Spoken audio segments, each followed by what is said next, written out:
बड़ा सम्मान करो, और जो बेचारे नहीं दे सकते वो वहाँ पर ताकते रहते हैं। इसका मतलब हम तो आपको कथा के नाम पर अपमानित कर रहे हैं कि जिसने खूब पैसा लगाया वो तो साहब ये बड़े अच्छे आदमी, बड़े अच्छे ऊंचे सेठ साहब हैं साहब, ऐसा है साहब, इनकी इतने, और इन्होंने इतना रुपया दान में दिया है साहब, भगवान इनका कल्याण करेंगे, और इनके पास दिन दूनी रात दूनी बस लक्ष्मी बरसती रहे, ऐसा होता रहे।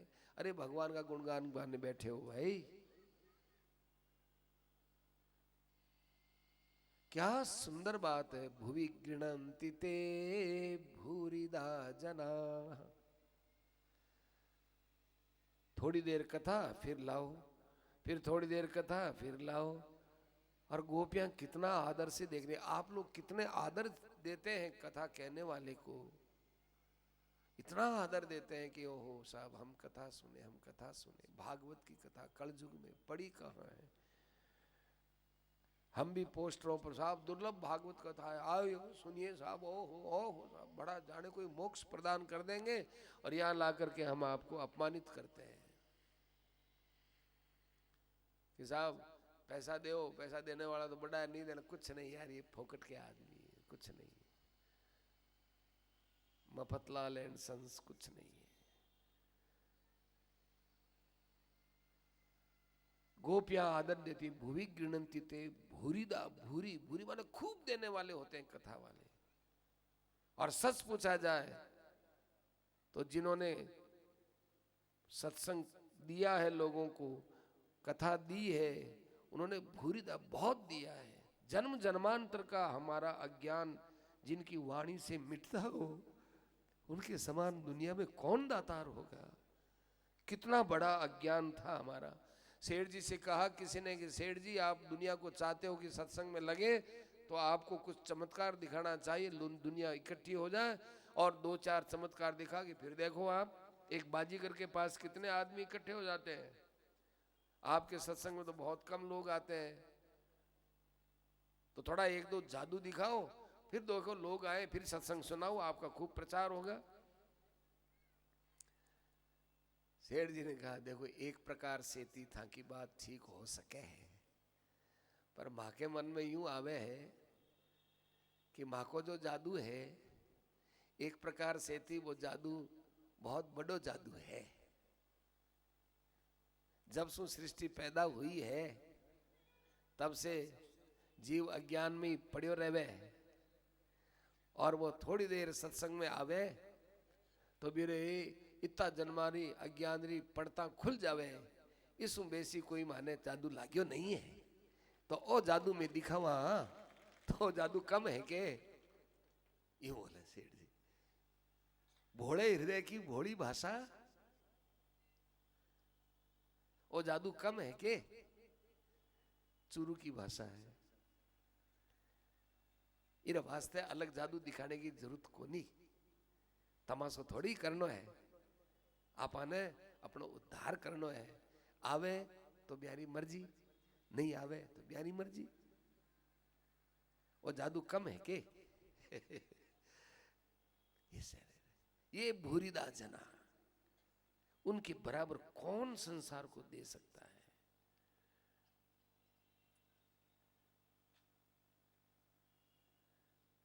इस प्रकार से प्रार्थना करके खूब रोई गोपियां। रुरुदु सुस्वरम गोपी, रुरुदु सुस्वरम गोप्य है, खूब रोई वो।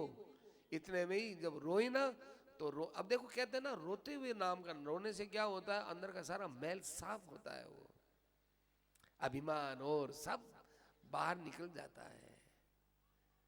बाहर निकलते ही तासाम आविर्भूत छोरी, उसी समय में भगवान उन्हीं गोपियों के बीच में बड़े सुंदर होकर के उनके सामने प्रकट हो गए। जैसे कोई सैकड़ों कामदेवों का सौंदर्य एक जगह आ गया, ऐसे प्रकट हो गए भगवान। अब जो ही प्रकट हुए गोपियों के सरल भाव ने देखा कि फिर कहीं भगने जाए, किसी ने हाथ पकड़ लिया, किसी ने कोनी पकड़ ली, किसी ने कंधा पकड़ लिया, किसी ने पैर पकड़ लिया, किसी ने पीतांबर पकड़ लिया, किसी ने क्या कर, भगवान क्या कर रही हो भाई, कि तुम भग जाते हो। क्या नहीं भगूंगा, कृपा करो थोड़ा ही चारों तरफ से खींचो मत, मन जाऊं को नहीं। कि पतो को नहीं थारो। कई की होशियार वो देखती है इसका पता नहीं, फिर चला खूब देख लो इसको, हृदय में बैठा लो, फिर कैसे जाएंगे। जाओ तो जाओ, हृदय में बैठे फिर भली जाओ ना। खूब भगवान को देख आई हूं, इनके नेत्र ऐसे। देखो भगवान के नेत्र, ध्यान करें ना भगवान का तो 3 अंगों का ज्यादा ध्यान करना चाहिए। या तो चरणों का, एक भगवान की मुस्कान का, एक भगवान के नेत्र का। नेत्र का ध्यान करने से कृपा टपकती है, और मुखार ये मुस्कुराहट का ध्यान करने से जीवन में आनंद मिलता है।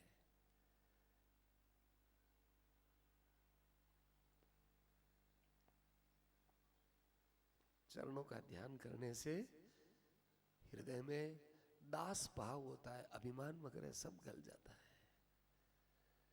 दास भाव, गुनाहगार होकर बहुत गुनाहगार। ऐसा तो कोई है ही नहीं संसार में जिसने कोई गुनाह नहीं किया और संसार में आया हो, चाहे वो किसी भी शरीर में हो। तो गुनाहगार होकर के भगवान के चरणों को पकड़ लो, अथवा कैसे भी परिस्थिति आए भगवान के मुखारविंद का ध्यान करने से मन में आनंद बरसता है। और कृपा लेनी भगवान के अश्रु आंखों को देखो, 3 अंग का विशेष ध्यान होता है, ऐसा संतों ने महात्माओं ने लिखा है, बताया है। बाकी जो भी ध्यान करें वो सब भगवान के, तो प्रत्येक अंग में विशेषता है। तो ध्यान करती रही। फिर गोपियों ने देखा कि कहीं चला न जाए, चारों तरफ से घेर लिया और अपना वस्त्र था वो रख दिया ऊपर, इस पर बैठ जाओ। और कहने लगी कि संसार में कई प्रकार के पुरुष होते हैं, कोई तो प्रेम करने वालों से प्रेम करते हैं, कोई नहीं करते हैं, तुमको कौन से अच्छे लगते हैं। ऐसे कई में कहा कि देखो इतने प्रश्न मेरे से मत करो, मैं तुम्हारे बीच में जो अदृश्य हुआ हूं वो तुम्हारे प्रेम को भूल करके नहीं हुआ हूं, तो तुम्हारे प्रेम को बढ़ाने के लिए किया है।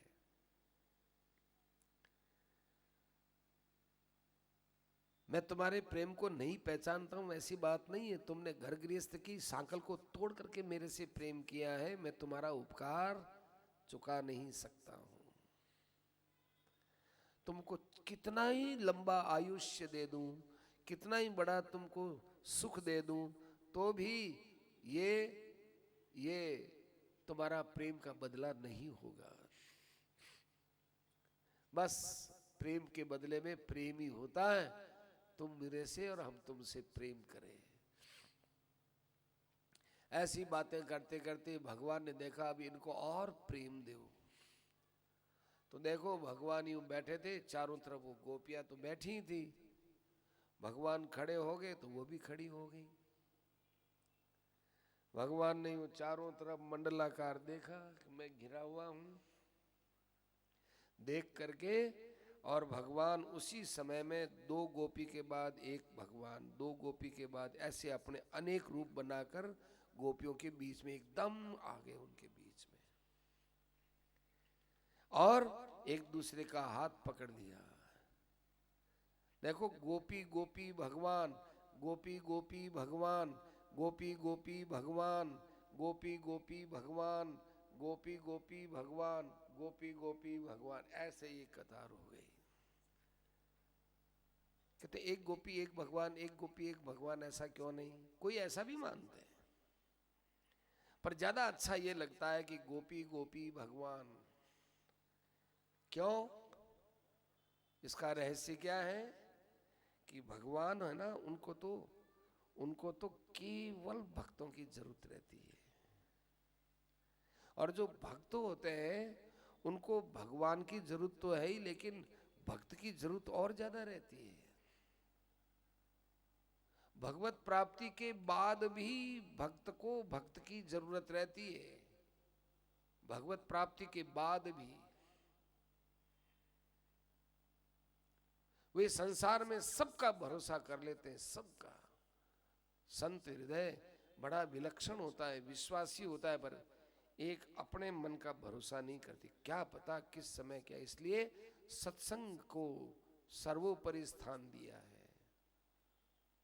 अच्छा संग रहना चाहिए, अच्छा संग, विषयी पुरुषों का संग न मिले। अस्तु। तो गोपी, गोपी के इधर गोपी है, इधर भगवान है, और दूसरी जो गोपी है उसके इधर गोपी है, इधर भगवान है। तो गोपी को भगवान और भगत दोनों मिले हैं, और भगवान को केवल भगत ही भगत मिले हैं। इधर भी गोपी तो इधर भी गोपी। इसलिए गोपी गोपी भगवान, गोपी गोपी भगवान, गोपी गोपी भगवान, गोपी गोपी भगवान। ऐसे ऐसे ये घूमते घूमते घूमते घूमते हाथ पकड़ के यूं घूमते घूमते घूमते वो नृत्य में बदल गया। ऐसा सुंदर नृत्य होने लगा, इतना ताल लय छंद के साथ वहां नृत्य हुआ। आकाश से देवताओं ने फूलों की वर्षा की, वो देखते देखते चकित हो गए। ऐसा सुंदर नृत्य, अलौकिक नृत्य। प्रवेश नहीं कर सके उस रासलीला में कोई भी, न शंकर, न ब्रह्मा, न इंद्र, न कोई भी नहीं। ये दिव्य रास केवल आकाश से देख सकते हो, आप प्रवेश नहीं कर सकते। बड़ा सुंदर रास हुआ, सारी पृथ्वी पवित्र हो गई उस रास से। भगवान ने देखा कि जल को भी पवित्र करे। ऐसे नाचते नाचते करते करते करते करते सब जल में प्रवेश कर गए, यमुना नदी में। यमुना नदी में प्रवेश किया। तत्पश्चात यमुना नदी में जाने एक दूसरे पर जल के छिड़कने लगे। जल, वो उस पर जल छिड़के, वो उस पर जल छिड़के। फिर भगवान बाहर आए, गोपियां भी बाहर आई। फिर यमुना का जो उपवन था, वो उपवन उस समय बड़ा सुंदर जल और स्थल के फूलों से इतना सुवासित था। भौरे वहां पर खूब गुंजायमान कर रहे थे, और इधर ये गोपियां हथनी के समान और भगवान हाथी के समान उनके बीच में बड़ा सुंदर जो है यहाँ विश्राम कर रहे थे, बैठे थे। चचार भृंग प्रमदा गणावृतो यथा मदच्युत विरदक करेणु भी। इस प्रकार की वो रात्रि थी। काव्यों में जिस दिव्य रात्रि के लिए संपूर्ण रसों का आश्रय बताया गया, वो रात्रियां भगवान के इस रासलीला में उपस्थित थी। और उसमें भगवान ने अपने अंदर जो विलक्षण दिव्य सौरत है उसको अपने में संयमित किया। अर्थात ये रासलीला भगवान ने केवल गोपियों को आनंदित करने के लिए किया। अपने लिए, अपने सुख के लिए भगवान ने ये रासलीला नहीं की। इसलिए आत्मन्यवरुद्ध सौरत है। ये भगवान ने केवल गोपियों को प्रदान किया, प्रेम प्रदान किया। गोप लोग तो भगवान के लोक के लिए ध्यान कर रहे थे। गोपियां तो भगवान के प्रेम के अलावा कुछ चाहती नहीं थी। इसलिए केवल विशुद्ध भगवान को देना पड़ा प्रेम। अपने लिए उन्होंने ये रासलीला नहीं की। राजा ने पूछ लिया, परीक्षित ने पूछ लिया कि महाराज, भगवान तो धर्म के लिए अवतार लेते हैं, उन्होंने दूसरों की स्त्रियों के साथ ऐसे हाथ पकड़ करके रासलीला की, इसमें कौन सी मर्यादा रही? ये मेरे मन में अश्रद्धा नहीं है, परंतु आगे पतनोन्मुख युग के अंदर ये प्रश्न पैदा होगा, तो आप इस संदेह का निवारण कर दीजिए। और किसी की सामर्थ्य नहीं होगी। क्या परीक्षित, तुम्हारे चरणों में करे उतना प्रणाम थोड़ा है, जितना प्रणाम करें उतना थोड़ा है। क्यों? क्योंकि ऐसा प्रश्न तुमने पूछ लिया।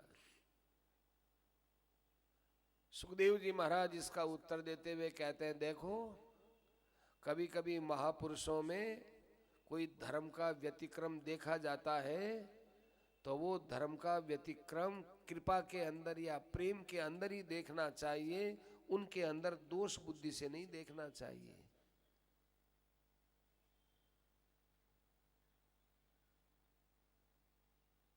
किसी ने कहा शरणानंद जी महाराज से कि महाराज स्वामी राम सुखदास जी महाराज त्यागी तो कहलाते हैं लेकिन हवाई जहाज में यात्रा करते हैं। शरणानंद जी महाराज एकदम बिगड़ गए उनके। तुम समझते हो त्याग क्या होता है? समझते हो नहीं। संत का जीवन क्या होता है समझते तो हो नहीं। हवाई जहाज में बैठने से उनका त्याग कम हो गया? क्यों बैठते हैं? वो तो बोल देते तेरे बाप का पैसा लगता है, तेरे से उन्होंने कुछ मांगा क्या? नहीं महाराज, हम फिर उनको बहुत बड़ा त्यागी मानते हैं, वो हवाई जहाज में बैठते हैं। मूर्ख, वो समय बचाने के लिए, उस समय बचा कर करते क्या है? सत्संग करते हैं ना। इतने लोग कमाने के लिए हवाई जहाज में फिरते हैं स्वार्थ के लिए, उनके विषय में तेरे को प्रश्न नहीं आया। और एक बेचारा फक्कड़ महात्मा दुनिया के हित के लिए आज यहाँ कल वहाँ प्रवचन करता है, उसके लिए तेरे को त्याग में कमी दिखी आई? ऐसा उत्तर दिया उसको। कैसेट सुनी मैंने, वो कैसेट सुनी है। तू बोलता है मैं समझता हूं, तो स्वामी राम सुखदास जी महाराज के लिए बोलता है। तेरे बाप का पैसा लगा? कैसेट सुनी हो ऐसी, समझते नहीं। तो बड़े पुरुषों में जब कभी भी कुछ धर्म की विपरीत बात अपनी दृष्टि से समझ में आए तो उसमें उनका दोष नहीं देखना चाहिए। ये देखना चाहिए इनमें कुछ साहस है, इन्होंने जो किया है तो वो कृपा के लिए किया है कि कोई न कोई करुणा के लिए किया है, कोई न कोई विशेष कारण है। परंतु उन महापुरुषों में यदि कोई कमी दिखी आई, उस कमी का स्वयं आचरण मत करना। उनकी कमी देख करके यार स्वामी जी भी ऐसा ही करते तो अपने भी ऐसा ही करो, ऐसा करके कभी मत करना। क्योंकि उसमें तुमने दोष बुद्धि देख ली ना, और दोष को तुमने अपने जीवन में स्वीकार कर लिया। नहीं तत्समाचरित जातु, भगवान ने भी औरतों के साथ हाथ पकड़ कर नाच गान किया तो हम भी करने लग जाए, कभी मत करना। विनश्यति विनश्यति, वो नाश हो जाएगा। यदि कोई शंकर भगवान ने जहर पिया, वैसे जहर पी लो। जहर पीने वाली लीला नहीं करेंगे। पूतना को 5 दिन के अंदर भगवान ने मारा, ऐसी लीला 5 दिन में मार के आ जाओ।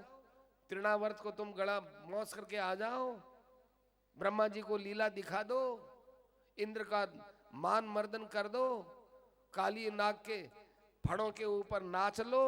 एक सांप को तो तुम देख करके डर जाते हो और भगवान के ऊपर तुम आक्षेप करते हो, क्योंकि तुम्हारा स्त्रियों में राग है।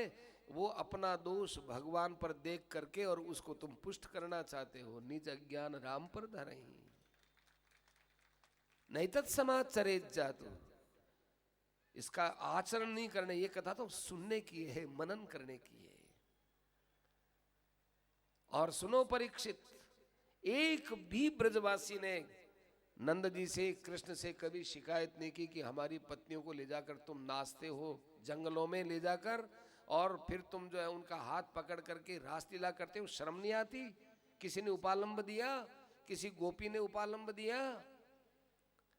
नासूयन खलु कृष्णाय, कृष्ण के ऊपर कभी भी उन्होंने आक्षेप नहीं किया। मोहितास्तस्य माया, सब उसकी माया से मोहित थे। माया क्या? कृपा, कृपा में आनंदित थे। असल में तो गोपियां कौन सी थी? ये वो गोपियां नहीं जो चर्म शरीर वाली थी, ये हाड़ मांस के शरीर वाली थी। वो तो वो तो सब अपने घरों में थी। और ये गोपियां हैं जो आत्मा रूप से, सबके हृदय में जो आत्मा है, उस आत्मा को ही गोपी बना करके भगवान परमात्मा के रूप में कृष्ण आकर के उनके साथ खेल किया है। ये कितना दिव्य रास है। विक्रीडितम ब्रजबधूभिहृदंच विष्णो श्रद्धान्वितो अनुशृणुयादथ वर्णयेद्यः भक्तिं परं भगवति प्रतिलभ्य कामं हृद्रोगमाश्वपहिनोत्य चिरेण धीर। अरे इस रासलीला का ध्यान करोगे तो तुम्हारे अंदर रहने वाला काम का नाश हो जाएगा परीक्षित। हृदय का रोग क्या है? सबसे बड़ी काम वासना। केवल स्त्री की इच्छा ही काम वासना नहीं कहलाती है। संसार में कुछ भी इच्छा होती है, मान की, बड़ाई की, रुपए की, पैसे की, सब की, ये सब काम वासना है। कंचन तजबु सहज है, सहज तिया को नेह, मान बड़ाई ईर्खो दुर्लभ तजबो ए। स्त्री धन आदि ये तो स्थूल माया है, मान बड़ाई ईर्ष्या ये है झीणी माया। इसको झीणी माया कहा है संतों ने। ये भी काम के अंतर्गत ही है। ये हृदय का रोग है, हृदय के अंदर कहीं छिपी हुई बीमारी रहती है, लेकिन रासलीला का पाठ करने से बीमारी दूर हो जाती है। सुखदेव जी महाराज फिर बताते हैं कि अंगिरा गोत्र में उत्पन्न ब्राह्मणों को कुरूप देख करके एक जो है विद्याधर हंसने लगा है। देखो इन ब्राह्मणों को देखो, दुबले पतले चिपके हुए या बहुत मोटे हुए, शरीरों को देखकर हंसी उड़ाई तो वो सांप बन गया। तुम भगवान के लीला में दोष देखोगे तो क्या दुर्दशा होगी तुम्हारी। इसलिए भगवान की लीला में दोष मत देखना। भगवान ने रासलीला की, अब देखो ये तो रासलीला केवल कृष्ण की रासलीला। एक बार कृष्ण और बलराम की रासलीला हुई, उसमें शंखचूड़ था एक कुबेर का सेवक, वो गोपियों का धन लूटने लगा। भगवान ने जाकर फिर उसको मारा। उसके अंदर एक बाणों के अंदर एक मणि थी, वो मणि ला करके भगवान ने बलराम जी को दे दी। अर्थात केवल भगवान की रासलीला ही रासलीला है। बलराम जी की रासलीला या बलराम जी सहित रासलीला, इसमें भी बाधा है। बलराम जी तो स्वयं भगवान के अवतार है ना, फिर भी बाधा है तो है। सुखदेव जी महाराज से रासलीला का आनंद अभी तक लुप्त नहीं हुआ। सुखदेव जी महाराज कहते हैं गोपियां हरदम कृष्ण का चिंतन करती रहती और आपस में बातें करती रहती। गोप्य ऊंचू क्या, हे सखी क्या बताऊं, मेरी एक दिल की बड़ी कमजोरी है। मैं हरदम यूं बैठी बैठी अपने बाएं हथेली पर अपना मुंह यूं रख करके और कृष्ण के उस लीला का ध्यान करती हूं जब कृष्ण वो बंसुरी बजाता है।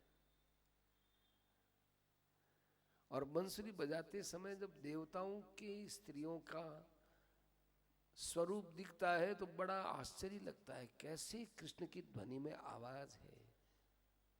अरे वो गायों का नाम ले तो गाय घास खाना छोड़ देती है, बछड़ों को छोड़ करके कृष्ण के पास आकर एकदम कृष्ण के चिपट जाती है।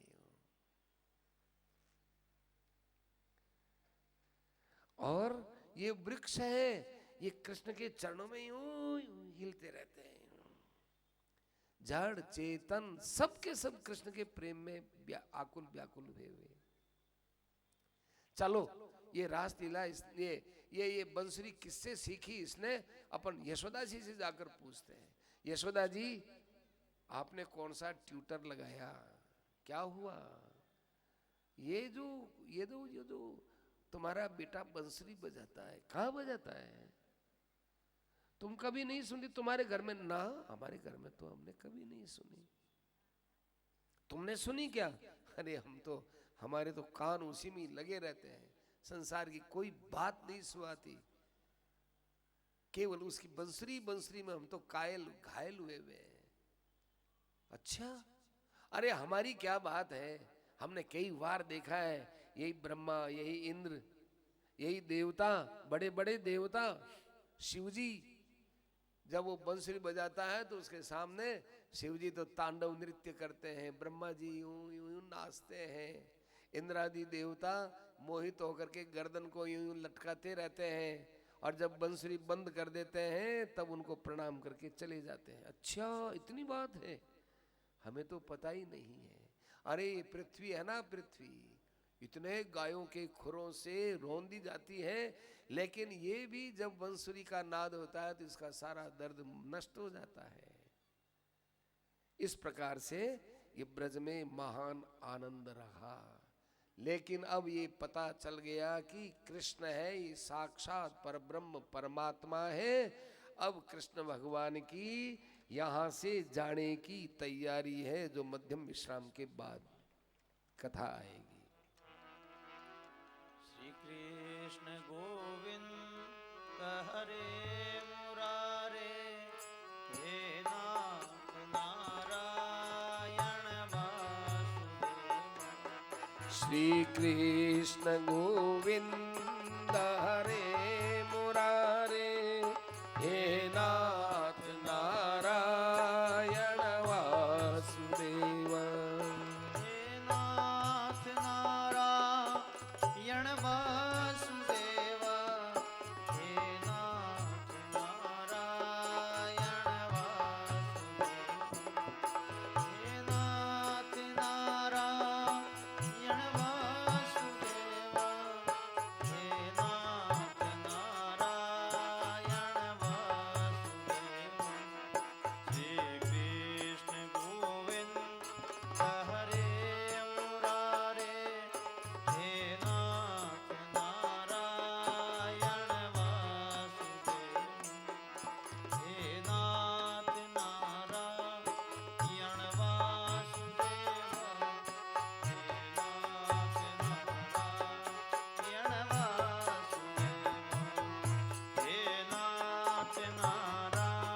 नारायण वासुदेव, हे नाथ नारायण वासुदेव। श्री कृष्ण गोविंद हरे मुरारे, हे नाथ नारायण वासुदेव, श्री कृष्ण गोविंद हरे मुरारे, हे नाथ नारायण वासुदेव, हे कृष्ण गोविंद हरे मुरारे, हे नाथ नारायण वासुदेव, हे नाथ नारायण वासुदेव, हे नाथ नारायण वासुदेव, हे नाथ नारायण वासुदेव, हे नाथ नारायण वासुदेव, हे नाथ नारायण वासुदेव, हे नाथ नारायण वासुदेव।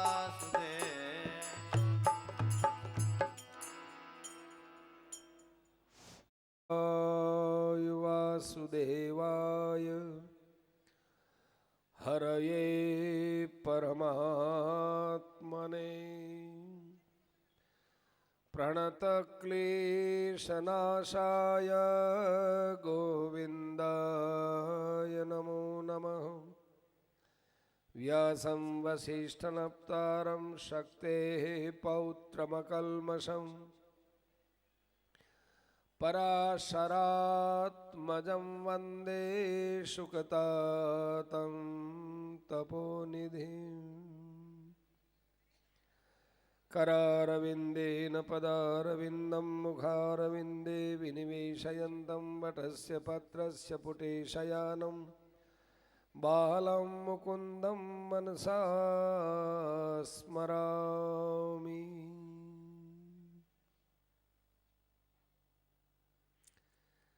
भगवान की लीलाओं में दो विभाग किया हुआ है यहाँ, एक पूर्वार्ध एक उत्तरार्ध। कई लोग कहते हैं कि भगवान श्री कृष्ण की लीलाओं का इतना विस्तार से भागवत में वर्णन क्यों किया, और यदि किया है तो इसका नाम कृष्ण महापुराण होना चाहिए। जैसे शिव पुराण ऐसे कृष्ण पुराण, परंतु इसका नाम भागवत पुराण। ऐसा कोई स्कंद नहीं जिसमें कृष्ण का नाम न आया हो। पहले स्कंद से चलते हैं तो कृष्ण का चरित्र, दूसरे में कृष्ण का चरित्र, तीसरे में कृष्ण का चरित्र, चौथे में कृष्ण का नाम, पांचवें में नाम, छठे में नाम, सातवें में नाम, आठवें में नाम, नौवें में नाम, 10वें में नाम, 11वें में नाम, 12वें में नाम। तो ये कृष्ण चरित्र, कृष्ण पुराण लिखना चाहिए। भागवत पुराण क्यों? इसका एक कारण है।